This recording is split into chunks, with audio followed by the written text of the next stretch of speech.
Hey Shri Krishna. Today is like an Amavasya, right? Sun is in Taurus, Moon is in Taurus, Rohini Nakshatra, and you have the two gurus in Cancer. So today I'm going to be talking about the part two. So this is good because it's an Amavas. I'm going to be talking about the rituals of the Pinda daan. And this is going to be the part two of the Gaya Teertha video, the significance of Gaya Teertha, right? Please watch part 1 before you come to part 2. The usual disclaimers I say, the bells and whistles, please do like the video if you really like it. Yeah, otherwise you don't need to, right? And then please, press the bell button, notification button as well. Please do share your comments in the comment section. I know many of you have shared, so thank you and I appreciate it. And third one is, do join weekly sessions in Clubhouse, weekly Wednesday 7:20 p.m. Central Time live sessions on Vedic astrology. Every week I've been doing it for the last five and a half years in Clubhouse. And if you're interested, join. You can download the app, the Clubhouse app, and then enroll in Vedic Astrology Club. Both iOS and Android has it, and it's free. Free download, free enrollment, and even free sessions weekly once I do. There is close to 4 plus 5 years of recording of audio in Clubhouse of all the sessions I've taught in Vedic astrology. Okay, let's take a deep dive at part 2. Okay, part 1 I've already done it, so please watch it. In part 1 I've also given the mantra for doing at Gaya Teertha for the Shraddh. You can also use the same mantra here as well in your house. You can say that 3 times, right? The mantra is also in the part 1 video in the so-called, the description, right? The mantra will say, ESHA, PINDO, Maya, DASTRATAV, HASTE, JANARDANAH, PARLOKAM, Gate, MOKSHAM, KSHAYMU, PATISHTHATAAM. I don't know Sanskrit so well, to be honest, and Sanskrit and Mercury is also not my ninth lord, right? So please bear with me, all Sanskrit scholars and professors. Yeah, I am only reading the books and understanding and decoding it. Okay, thank you. So we'll come and take a stab at this is part 2. Part 3, I will give the muhurta when to do. They say that Gaya, anytime you can do it, but I will tell you there is a muhurta. There is best time in the Vedas and Puranas, it's written. I will give that as well in part 3. Okay, just bear with me. So you can plan, you have time. The rituals of Pinda daan. Okay, what are the prerequisites you are supposed to do before you go to Gaya to do the rituals? First is, the book says is, before, again, my source is the book Garuda Puran, and it's under chapter 14 in Garuda Puran. Okay, in case you want to know. All right, coming back, it's 14-4-2 specifically. Don't go Google, don't do AI, don't go to any of this nonsense things, please. Yeah, okay. Before setting out to Gaya for Pinda daan, okay, the person should approximately perform Shraddh rituals, right? The Shraddh rituals, right? The Tarpan and stuff, right? In the village or the town or the city, wherever he lives, right? Each step taken towards Gaya acts as a stepping stone to the heaven for the ancestors. They cannot just go like in a lift, right? Or use the wind energy, right? It's a stepping stone. Okay, getting one's head tonsured, shaving the head, or observing fasting, right, is typically prohibited in few places of the pilgrimage like Badrinath, Kurukshetra, Jagannath Puri, and Gaya. Okay, so you don't need to do that, just so you're aware of fasting and shaving the head. There is also no time restriction on the performance of Shraddh rituals in Gaya, and it can be performed anytime, it says. That also the book says. But I am a big believer that I follow muhurtas for key items, not for everything. So I will share that. It's up to you to do it or not. That will come in part 3. But this is what the book says. Okay. Here is where I disagree a little bit, in my opinion, because if muhurta or anything is not needed, you can do it anytime, right? The same thing, we'll look at Dasavatar. Why would, Vishnu himself comes and takes a role of a fish when he can block the whole pralaya, right? There is a karma, there is a time. But this is what the book says, okay? Think about it. You need to understand a little bit of the dynamics, okay?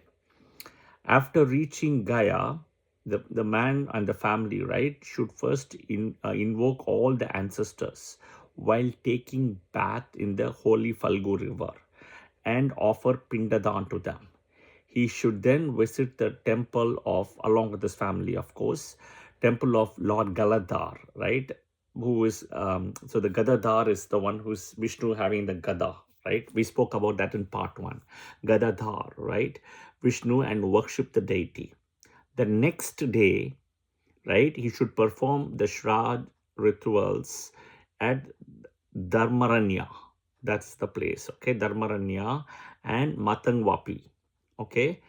The two holy places having great religious significance, okay? So that is very important, right? Then it says on the third day, the family with himself, right, should perform the rituals of Tarpan on the banks of Brahmasada Tirth, okay? And then go to Kup Tirth and Kup Tirth to repeat the performance of the Shraddha rituals, okay? So imagine there is a multi-day involved. It's not a single day here, okay? He should then feed the Brahmins at a place called Goprachatit, okay? And this act is considered to help ancestors to attain salvation, okay? On the fourth day, he should take a holy dip in river Falgu, right? The fourth day. And once again perform the Shraddha rituals at a place called Gaya. Okay, there are many more holy places in the vicinity where he is required to perform the Shraddha rituals. Okay, Vyas, Dehimukh, Panchagni, Surya Tirth, Soma Tirth, as well as Kartikeya Tirth. Surya, Soma, Kartikeya all comes here, right? And Surya and Soma today, it's also a conjunction because of Amavasya, right? There are few of them. Then it says finally, this is coming to the last part. On the fifth day, right, they are supposed to take a holy dip in a place called Gadalok Teeth, right, and offer Pinda daan under the banyan tree called Akshevat. And this is supposed to, the belief is that by doing this, right, this will liberate all the predecessors, right, as well as the coming generation from the bondage of earth, basically from the cycle of birth and rebirth, okay? After that, Brahmins are fed, right? That is the most important thing. You have to feed them heartful, okay? Feeding one Brahmin, in the book says, at Gaya brings the same virtues what would one get by feeding 1 crore Brahmins anywhere. One Brahmin itself, right? So it's up to you how many you want to feed there. Okay, see, you have to understand a Brahmin so super or Brahmin so really great, etc. See, I'm a Brahmin as well, right? But I will tell you what is the hidden story behind why Brahmin's importance is here. The importance is here because Brahmins are supposed to live by Vedas and Puranas and books, traditionally, conventionally, not live out of their birthplace, etc. But today's karma, today's Kali Yuga, it's very different. Second is they're only supposed to get food for that day, eat, and the next day they'll have to get the food again. It can be raising alms, or it can be by teaching, it can be dakshina, etc. on a daily basis, right? Brahmins are supposed to live that life traditionally. They're not supposed to even save money, gold, etc.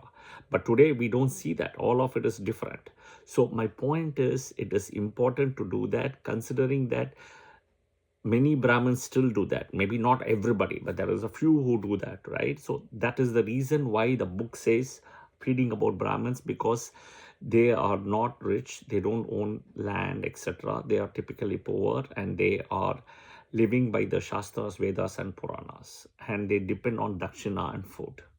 Okay, that is the reason, the way I have interpreted it. Yeah, it is not about that Brahmins are superior by birth, etc. Lord Krishna says in Bhagavad Gita very clearly, all are equal by birth. It is what your dharma and your karma, your actions and your rights and your thoughts, what you do makes you superior. That is what Lord Krishna says, and Krishna's my Kuludevata. So absolutely, that's the answer. Yeah. So this is again part 2. Part 3, I will give muhurtas when to do. Okay, in Gaya, right? And watch out for part 3. I will share that. Again, it's up to you to follow it in terms of the muhurta I give, or you can do like what the book says anytime. My 2 cents, I'm yet to do it in Gaya Teertha, which I will do it, and I will follow the muhurta, whatever I'm giving, that's what I'm going to follow. Okay, because I believe in that. I'm yet to do that. Hopefully before 2030, I will be there in Gaya to do that. Okay, yeah. All right, I'll see you guys soon in another video. Jai Shri Krishna, and thank you, and I'll see you soon. Yeah, Jai Shri Krishna.